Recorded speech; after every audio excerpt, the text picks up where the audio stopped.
रामकृष्ण हरी मंडळी, श्री स्वामी समर्थ. माझ्याकडून तुम्हा सर्वांना होळिका दहनाच्या खूप खूप शुभेच्छा.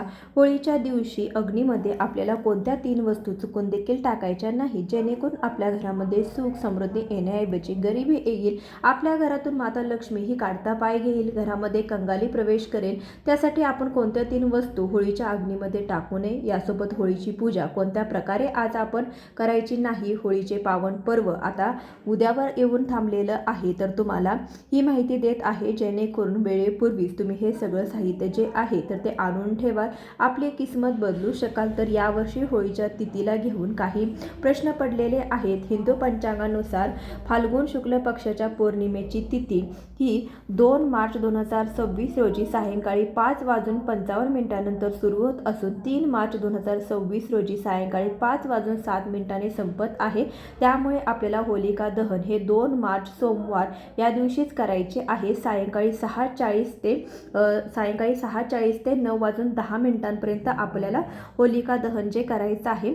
होलिका दहनाच्या दुसऱ्या दिवशी म्हणजे 3 मार्च रोजी धुलीवंदन जे आहे तर ते साजरं केलं जाईल. परंतु यावर्षी धुलीवंदनाच्या दिवशी करी दिनाच्या दिवशी, ज्याला आपण होळीची कर म्हणतो, तर धुलीवंदनाच्या दिवशी ग्रस्तोदीस खग्रास चंद्रग्रहण आलेलं आहे.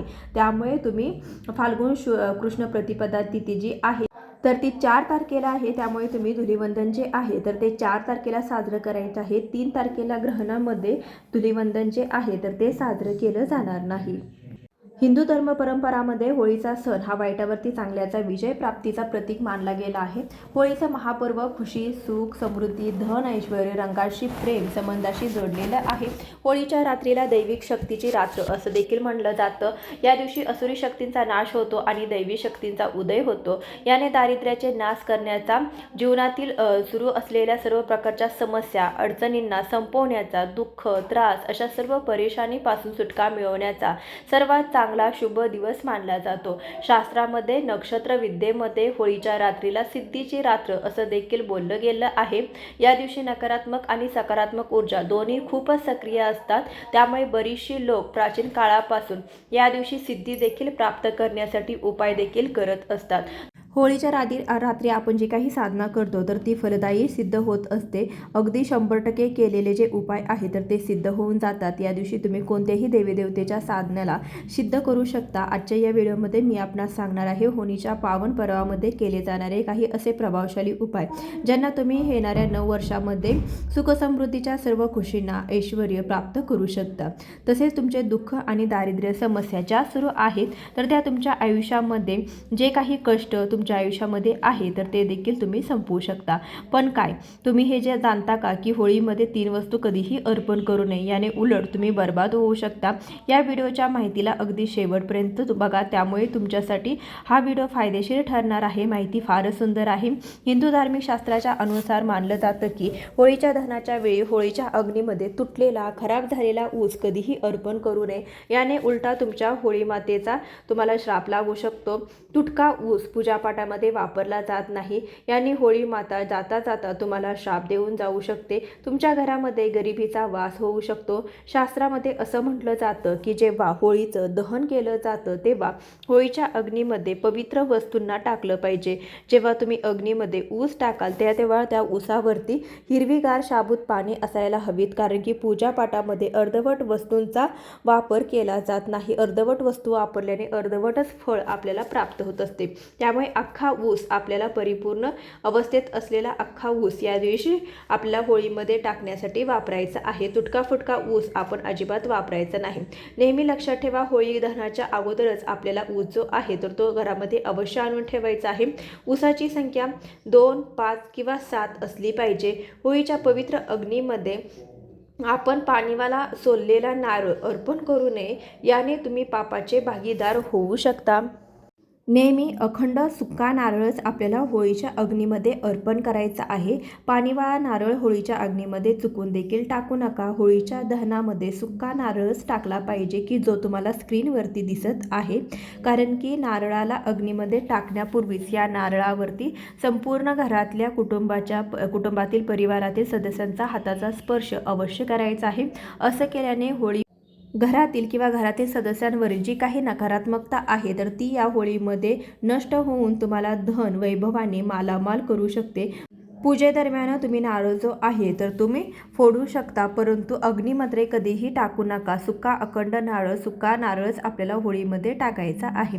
स्वयं होळी माता तुमच्या सर्व समस्या, अडचणीच्या, बाधांना आपल्यासोबत घेऊन जाते आणि अशा नारळाने अग्निदेवही खूपच प्रसन्न होत असतात. तर असं मानलं जातं की होळी मातेला भोग प्रसादाचा घरातील नैवेद्य अत्यंत प्रिय आहे. जर तुम्ही तुमच्या घरामध्ये जे काही गोडधोड बनवलेलं आहे तर ते होळी मातेला अवश्य अर्पण करा.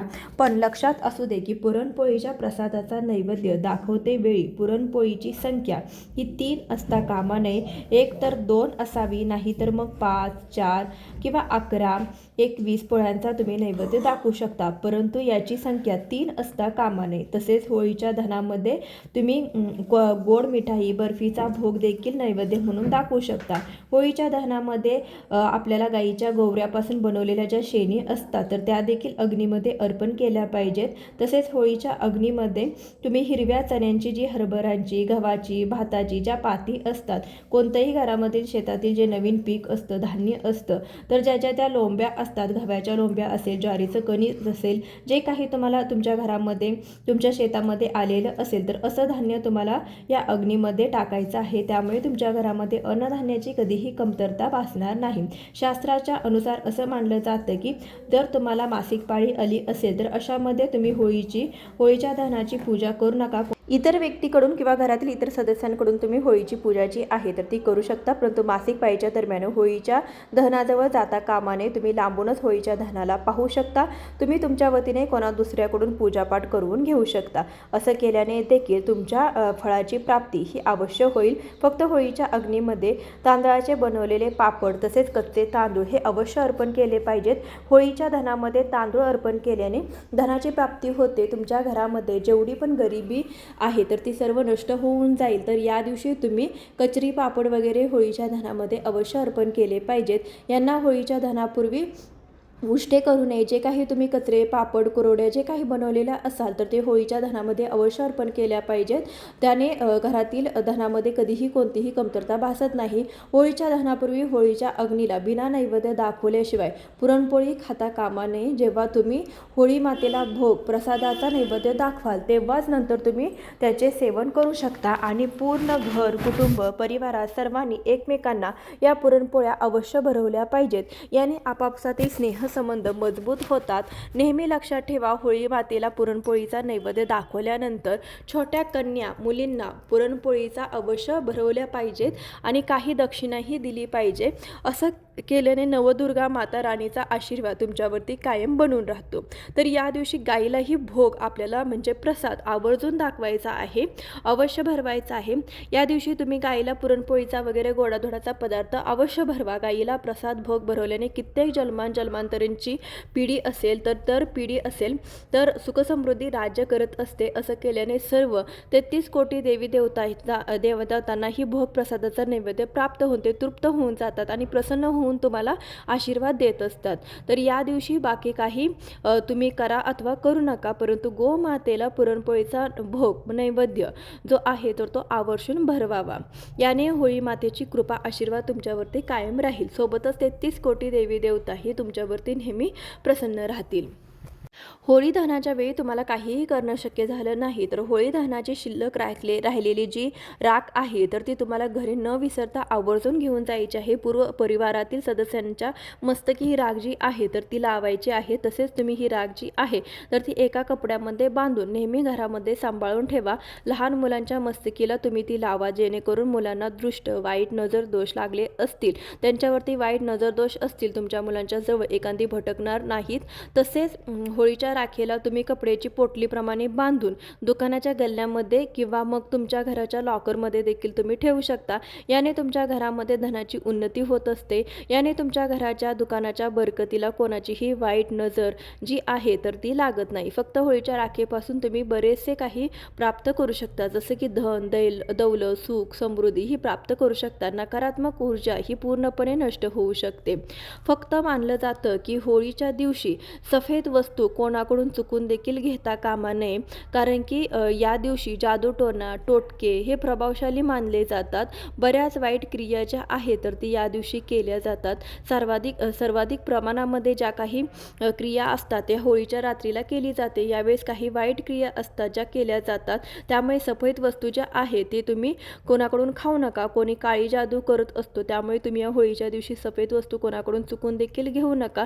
वेद पुराणाच्या अनुसार असं मानलं जातं की होळी ही खुशीची, समृद्धी ही घेऊन येत असते. स्नेहसंबंध, प्रेमाचे, भावाचे प्रतीक मानली जाते होळी. अशामुळे या दिवशी तुम्हाला चुकून देखील मांसाहार, दारूचे सेवन करायचं नाही. जो व्यक्ती होळीच्या दिवशी मांस, मटणाचे सेवन करतो अथवा दारूचे सेवन करतो तर त्याची पुढील योनी कुत्र्याला प्राप्त होऊन जाते. असा मनुष्य पिढी दर पिढी नरक यातना भोगत राहतो. शास्त्राच्या अनुसार असं मानलं जातं की श्रीहरी विष्णू अवतार श्रीकृष्णाला होळीचे पावन पर्व अत्यंत प्रिय आहे. त्यामुळे या दिवशी कोणतंही असं कार्य करता कामा नये की श्रीकृष्ण क्रोधित होतील.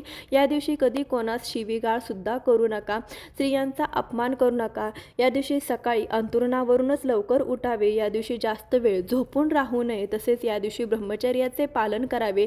या दिवशी स्त्रीपासून जरा लांबच राहावे.